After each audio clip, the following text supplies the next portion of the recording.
હવે બેનો કહે છે ને કે રોતા ના આવડે અને ઢોળતા તમે જુઓ ઘણી બેનો ઘટી કરે ને ઘટી ખાલી ખાટી બૈડ અને એક વાટકી વધી હોય તો એ પાડોશી ના શેરી વચ્ચે આવતા બોલે કાકા રોતા ના આવડ્યું ઢોળતા ના આવડ્યું પેલો કે શું કરશો કે રેડી દે હવે આપણે તો પૂરી શાક ખાઈ લે હા પણ અહીંયા તો હવે હોટલનો ખર્ચો આવવો પડી હવે ના કીધું કે રોતા ના આવડે ઢોળતા ના આવડે એ બીજા માળે બારી અને ગામમાં થયેલો ડખો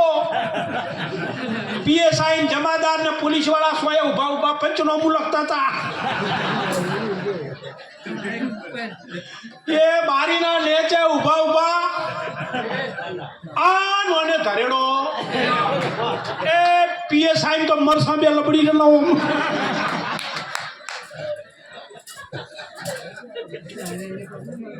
પીએસઆઈ જમાદાર ને કીધું કે ઝંડા તૈયાર રાખો કૂતરા કર્ફ્યુ કરશે પીએસઆઈ બે પોલીસ વાળા ઉપર સાડીને ખખડાયું જેવો દરવાજો ખખડાયો ગુને ખોલ્યો ભાઈ તરત ખોલીને આયા કે કોણ છો પેલો કે પીએસઆઈ એટલે કે સરકારી હાર્ડ રિસ્ટાન બદલ્યા પીએસઆઈ થી તારી બારીએ બદલ્યા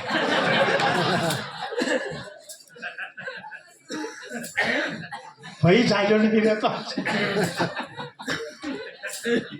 પેલો ભાઈ શું કે ખબર નરેશભાઈ સાહેબ તમારે એક જોડી બગડી જાતું કરો ફા મારું તો જેમ સંયમ બરોબર છે તોડું તો તૂટી જાય મેલું તો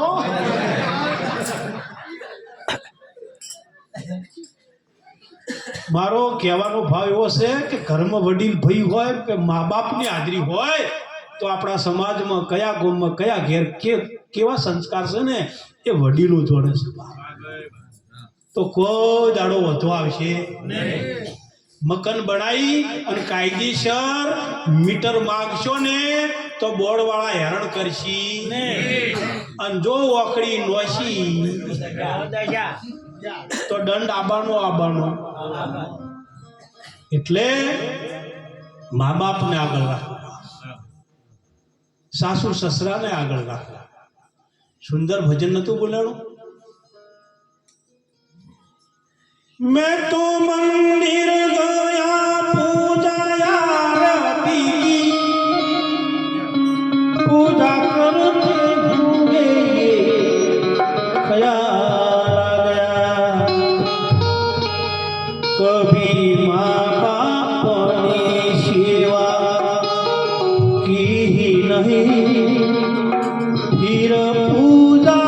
करवाने से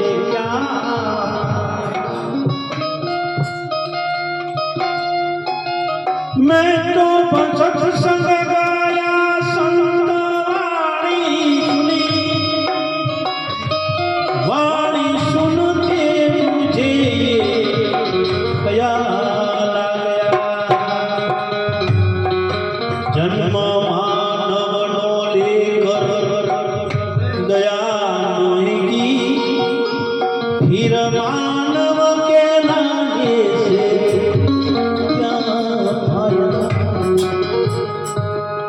ગમે એટલે જો ગમે એટલે તીર્થે જવાની મારી કોઈ ના નહીં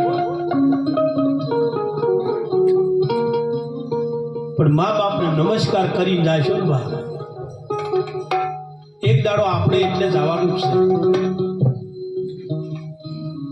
અમે જમીન બહાર જઈને બેઠા ને એટલે વાત નીકળતી નરેશભાઈ બધાએ સવારમાં દીવો અગરબત્તી કરવાનું નરેશભાઈ મેં કોઈ વાત કરી ને એટલે મેં કીધું શું કારણ એ તમે કરો છો અગરબત્તી દીવા ઘેર સવારે કરો ને ભાઈ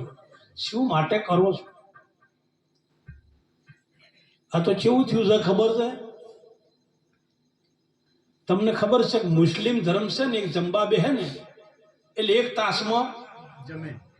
20 જણા જમતા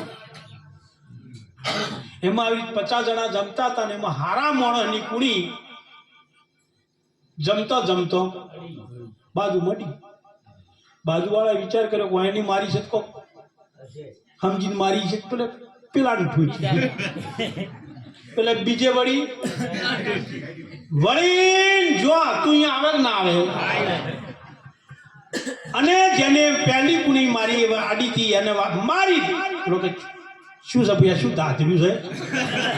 છે કે આગળથી આવે છે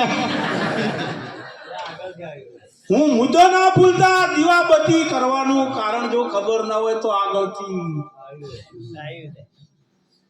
સવારમાં વહેલા પરમાત્મા હોય કે દેવી દેવતાઓ હોય એના તમે ધૂપ અગરબત્તી દીવા પૂજા પાઠ અર્ચના કરો છો ને પહેલું તો તમારું મન શુદ્ધ રહે કુટુંબની અંદર ઘરની અંદર એ દીવાની અને અગરબત્તીની જે ધુમાડો છે ને એનાથી આખા ઘરનું હવામાન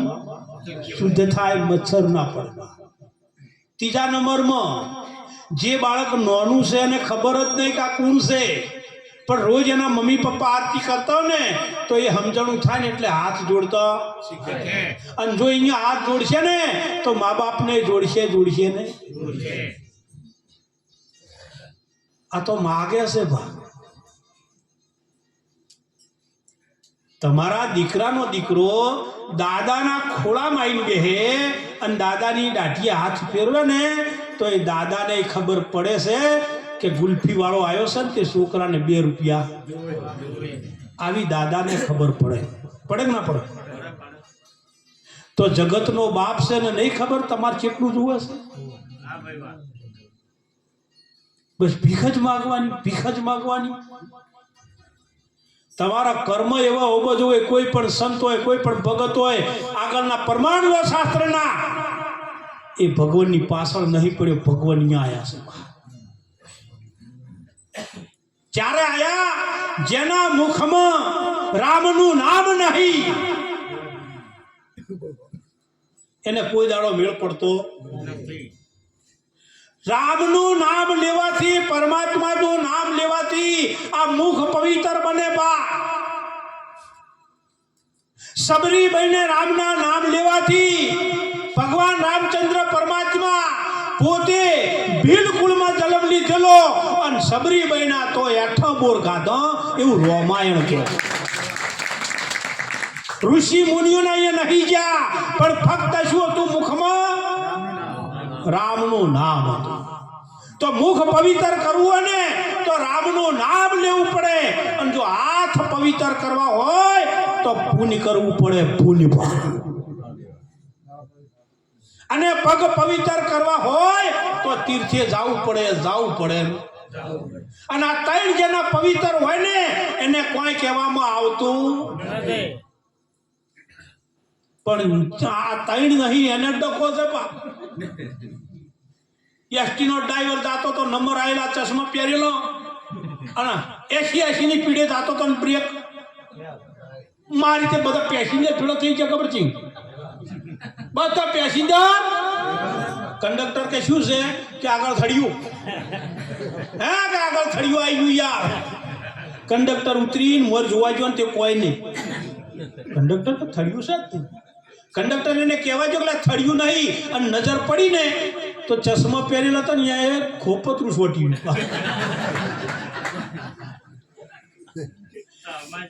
કંડક્ટર કે તારા ચશ્મા કાઢ ચશ્મા પછી દો એટલે કે યાર મને છે કે મામા રોડ ઉપર પડી તો પડી તું ચો એમ આ જગત છે તો જગદીશ છે કોઈ ફૂતરા પડ્યા છે હોય આવો ના આવો પેલા આપણા કસરા કાઢો તો જગત તો જગદીશ પણ આપણી ભૂલ્યો આપણે નથી કબૂલ કરતા એનું ભોગવવાનું આવે